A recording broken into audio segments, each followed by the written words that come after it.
네.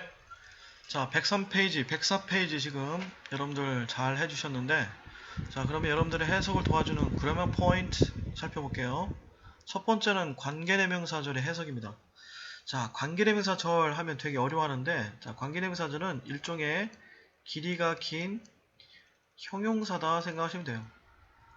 형용사인데 절이라고 했기 때문에 이 안에 주어나 동사의 관계가 있을 때 얘기하는 겁니다.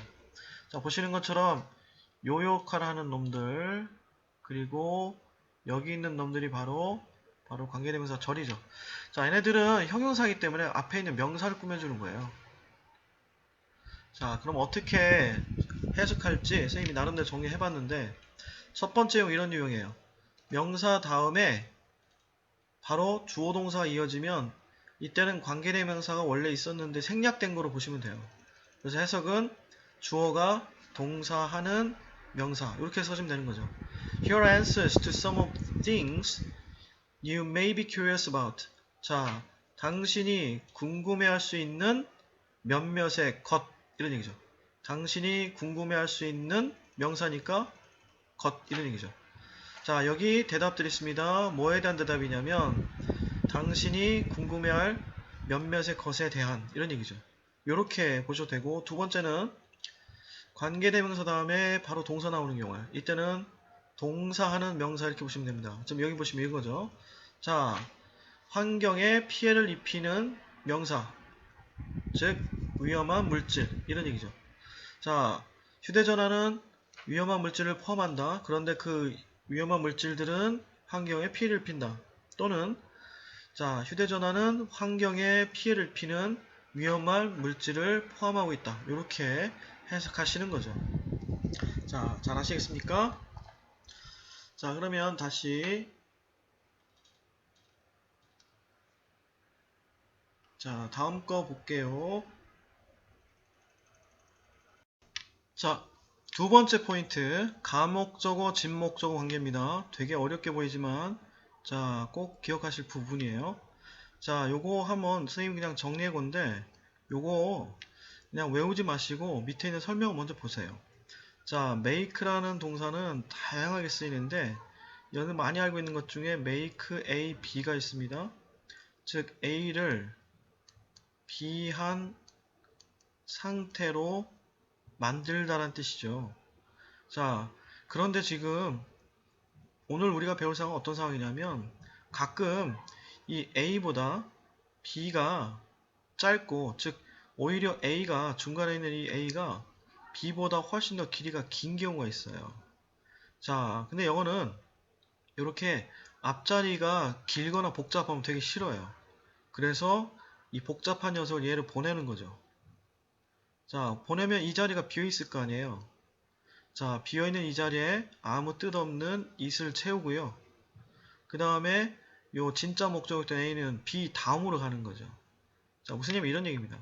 자, 이런 문장은 안 씁니다. 이런 문장은 안 쓰는데 여러분들 설명하기 위해서 지금 하는 거예요. 자, 보세요.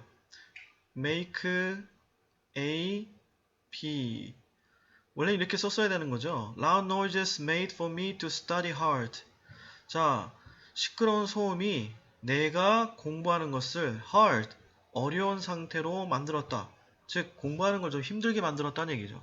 근데 보시는 것처럼 목적격 보어인 B는 한 단어인데 A 부분이 길죠. 영어는 이걸 못 참아한다는 거죠. 그래서 어떻게 한다? 얘를 뒤로 보냅니다. 다시 한번 깔끔하게 설명할게요.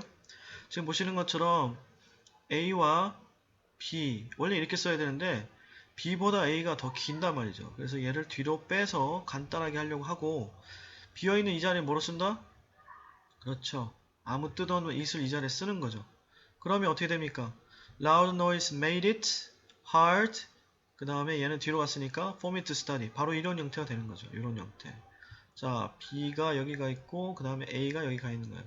자, 이때 원래 있던 자리를 채우고 있는 it은 아무 의미가 없어요. 그러니까 얘 갖고 뭘 할 필요 없고 먼저 얘를 먼저 해석해 주는 거죠. 자, 시끄러운 소음은 내가 공부하는 것을 difficult, 어려운 상태로 만들었다, 어렵게 했다라는 얘기죠.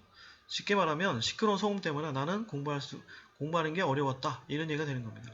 자, 이 문장 꼭 기억하시기 바랍니다.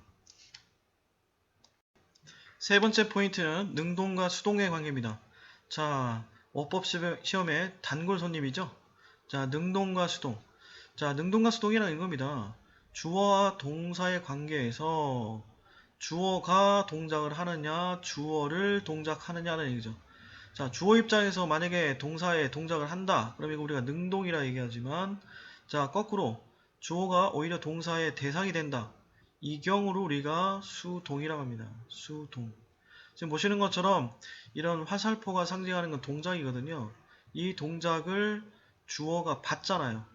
자, 이제 한자로 숫자가 받을 숫자거든요. 그러니까 동작의 대상이 될, 주어가 동작의 주체가 아니라 오히려 대상이 될 때 쓰는 말이 바로 수동입니다. 자, 수동은 일반적으로 비동사 다음에 과거 분사를 쓰고요. 자, 그랬을 때 지금 첫 번째 문제는 우리가 이 형태를 보는 겁니다. 자, 그러면 설명할게요. Onion and garlic peels should be thrown away as garbage. 맨 마지막 문제에 봤었던 거죠. 자, 주어를 볼게요. 자, 양파와 마늘 껍질입니다. 자, 양파와 마늘 껍질이 버려요. 양파와 마늘 껍질을 버리는 겁니까? 이게 아니라 논리는 이거죠. 즉, 주어 입장에서 오히려 throw away, 내다 버리다 했던 대상이 되니까 수동. 수동은 비동사 플러스 과거분사 표시되니까 be thrown으로 표시가 되겠죠. 자, 여기까지는 기본적인 형태가 되겠고요. 자, 이제 응용입니다. 자, 분사가 있어요, 분사. 이때는 비동사는 빠져 있고, 자, 과거분사, 그 다음에 현재분사로 나뉘는 건데, 이때도 능동과 수동이 갈립니다. 자, 이때 수동을 뜻하는 과거분사는 앞에 있는 명사를 뒤에서 꾸며줄 때, 요런 의미가 되고요. 그 다음에 능동을 뜻을 갖고 있는 현재분사는 뒤에서 앞에 있는 명사를 꾸며줄 때, 요렇게 해석이 된다는 거죠. 그렇기 때문에 1차원적으로 여러분들 문제를 풀려면 자, 어떻게 해석됐을 때 가장 자연스러울지 먼저 판단하세요. 자, 그럼 가볼게요. 한 유명한 스포츠 브랜드가 업사이클된 슈즈를 만들었어요. 여기까지가 기본적으로 기본 문장이 되겠죠. 근데 어떤 신발을 만들었냐 했을 때 추가 설명이 필요한 거죠. 자, 오래된 잡지를 활용하는 이런 뜻이니까 자, using이라는 말을 쓰면 앞에 있는 슈즈를 꾸며줄 때 자, 오래된 잡지를 활용하는 신발을 만들었다. 이렇게 자연스러운 의미가 되겠죠. 자, 그러면 잘 모르겠다 할 때는 이렇게 보셔도 돼요. 만약에 이렇게 쓰시려면 뒤가 명사가 없어야 돼요.